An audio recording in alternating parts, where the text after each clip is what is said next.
Assalamualaikum. My name is Sakina and today I will teach you past indefinite tense. आप सब लोग जानते हैं कि मैं अपनी प्रेजेंट के जितने भी टेंसेस थे वो अपनी पिछली वीडियोस में समझा चुकी हूँ, जिसमें शामिल है प्रेजेंट सिंपल टेंस, जिसे प्रेजेंट इंडेफिनिट टेंस भी कहा जाता है, present continuous tense, present perfect tense और लास्ट था प्रेजेंट परफेक्ट कंटिन्यूस टेंस। इन सब पे मैं बहुत ज़्यादा डिटेल वीडियो बना चुकी हूँ जो आप देख सकते हैं अगर आपको कोई भी टेंस समझना हो। तो आज हम कंटिन्यू करेंगे अपना पास्ट का टेंस, यानी कि पास्ट का फर्स्ट टेंस। अब पास्ट का फर्स्ट टेंस का मतलब है कि आज हम पढ़ेंगे पास्ट इंडेफिनिट टेंस। ये भी मैं पिछली वीडियो में बता चुकी हूँ कि इंडेफिनिट टेंस को सिंपल टेंस भी कहा जाता है, यानी कि पास्ट इंडेफिनिट टेंस का दूसरा नाम है पास्ट सिंपल टेंस।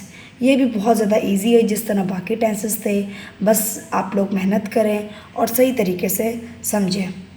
अब इसके अंदर जो साइन यूज़ हो रही है वो है था, थी, थे, अलिफ ये बड़ी है, ठीक है। अब ये जो मैंने आपको कहा था कि आप साइन देखे कंफ्यूज मत होया करें, मैं हर साइन का यूज़ आप लोग को डिटेल में बताऊंगी। अब इसके अंदर हेल्पिंग वर्ब यूज़ होता है डिड। इसके अंदर जस्ट एक हेल्पिंग वर्ब यूज़ होता है, इसको आप याद भी कर सकते हैं इजीली और आप भूलेंगे भी नहीं।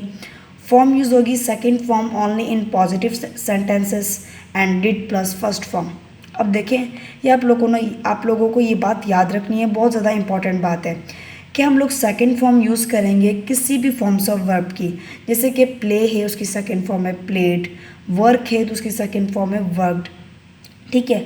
आप लोग जब भी पॉजिटिव सेंटेंस बनाएंगे ना पास्ट इंडेफिनिट टेंस का या पास्ट सिंपल टेंस का, तब हम लोग यूज़ करेंगे second form and did plus first form. यहाँ पर इसका मतलब ये है कि जब हम लोग डिड यूज़ करेंगे उसके साथ हम लोग फर्स्ट फॉर्म यूज़ करेंगे। नोट, ये आप लोग को बात याद रखनी है, with did we always use first form of verb. Did के साथ हम हमेशा फर्स्ट फॉर्म यूज़ करेंगे। ये बात तो मैंने आप लोग को ऊपर भी बताई थी, ये मैंने अलग से इसलिए लिखी है कि ये बहुत ज़्यादा इंपॉर्टेंट बात है। अगर आप लोग ये रूल है, ठीक है, आप इस रूल को फॉलो नहीं करेंगे तो फिर आप लोग मतलब कि आप लोग का सेंटेंस ही गलत हो जाएगा, क्योंकि डिड खुद ही ये बात शो करता है कि ये बात पास्ट की है, ठीक है। अब देखें फॉर्मूला है। अब फॉर्मूला यहाँ पर जो इस्तेमाल हो रहा है ना, कोई भी आपसे पूछेगा कि पास्ट इंडेफिनिट टेंस का फॉर्मूला क्या है, तो आप लोग ये बताएंगे subject plus second form of verb plus object. देखें यहाँ पर हम लोगों ने सेकंड फॉर्म यूज़ की क्योंकि यहाँ पर डिड नहीं आया। जो अब कोई भी आपसे पास्ट इंडेफिनिट टेंस का फॉर्मूला पूछेगा आप लोग यही बताएंगे।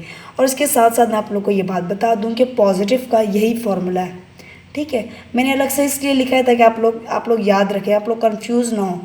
अब देखें सब्जेक्ट लगा, सेकंड फॉर्म लगी और इसके साथ ऑब्जेक्ट लगा। आप फॉर्म्स ऑफ वर्ब भी याद कर लें ताकि आप लोग सेंटेंस बना सकें या फिर आप लोग को ये बात आप लोग को सही से समझ आ जाए।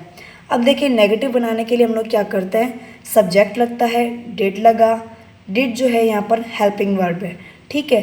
फिर उसके साथ नोट लगा, क्यों नोट इसलिए लगा क्योंकि ये नेगेटिव है।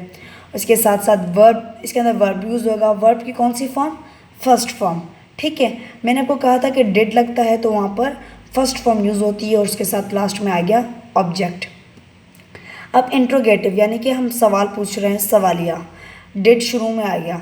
जब भी हम लोग इंट्रोगेटिव बनाते हैं, मैं आपको पीछे भी बता चुकी हूँ कि हेल्पिंग वर्ब जो होता है वो सब्जेक्ट की जगह ले लेता है, यानी कि सब्जेक्ट की जगह पर आ जाता है।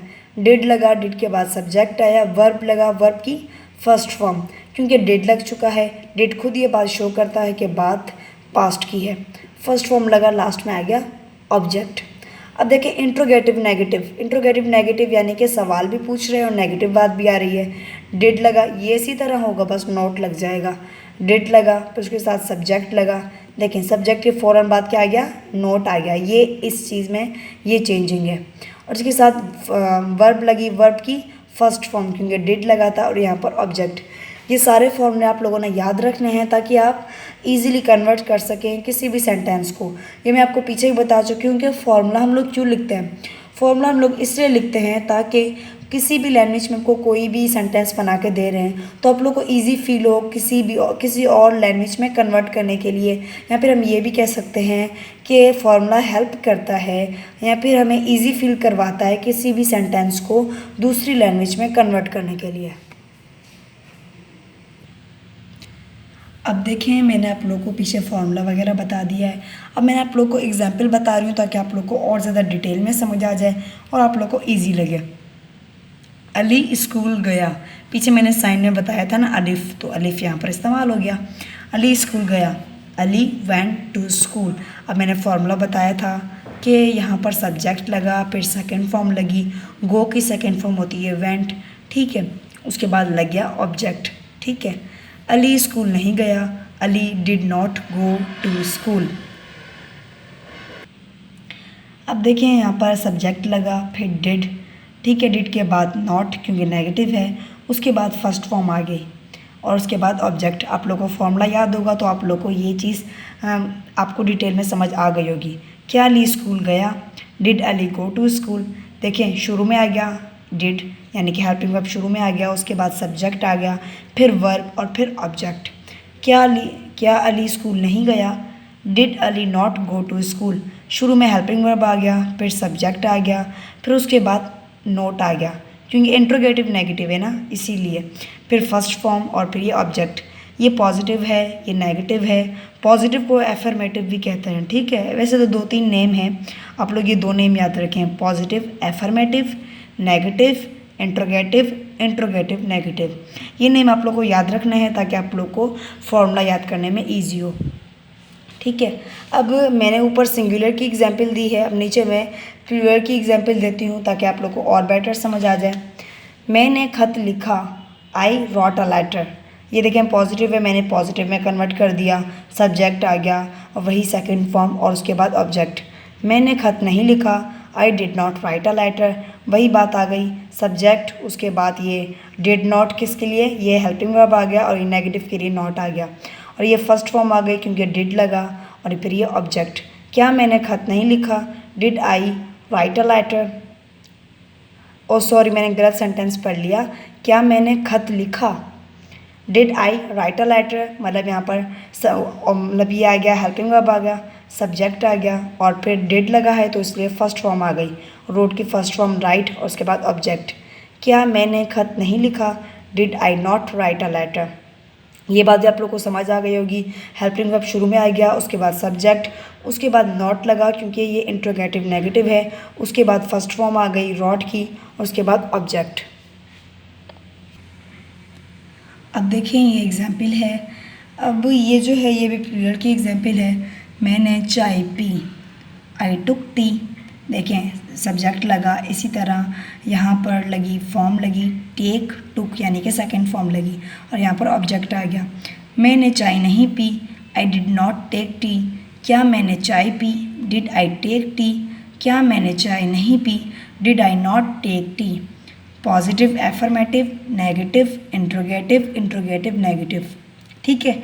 अब ये तो मैंने आप लोग को पिछले 2 मैंने एग्जाम्पल्स में बहुत ज़्यादा डिटेल से समझाया है। अब मैं आप लोग को ये बता रही हूँ, अब इसमें से भी अगर आपको कोई चीज़ समझना है तो आप लोग पूछ सकते हैं। अब देखें ये एग्जाम्पल है, अब अगली एग्जाम्पल है, हम कल दरिया पर गए, we went to river yesterday.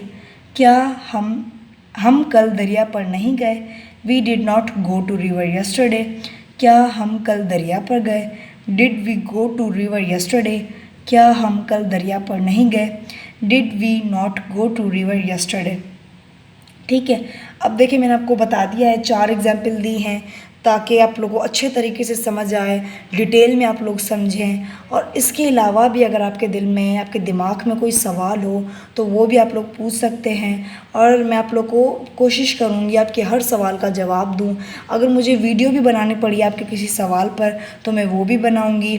और इसी तरह हमारा पास्ट का फर्स्ट टेंस जो है वो कंप्लीट होता है, यानी कि पास्ट इंडेफिनिट टेंस जिसे हम पास्ट सिंपल टेंस भी कहते हैं। आप लोगों ने समझ लिया होगा, आप लोगों को पता चल गया होगा, ये बहुत ज़्यादा इजी है। बस आप ज़्यादा से ज़्यादा प्रैक्टिस करें और उसके बाद भी अगर आप लोग को लगे ना भाई मुझे आता है या आपको कंफ्यूज हो कि मुझे आता है पता नहीं आता, तो आप मुझे ये भी कह सकते हैं, मैं आप लोग को टेस्ट बना कर दूँगी और फिर मैं उनका मतलब के जवाब भी मतलब उनके आंसर भी दूँगी। फिर आप लोगों को क्या होगा, आप लोग की प्रैक्टिस अच्छी होगी और आप लोग अच्छे से अच्छा समझ पाएंगे और इसी तरह आपके जो टेंसेस में आप लोग एक्सपर्ट बन जाएंगे।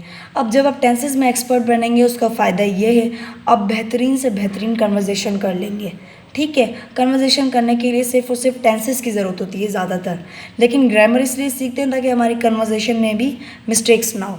चलो हम अपनी वीडियो का एंड करते हैं। Thanks for your time.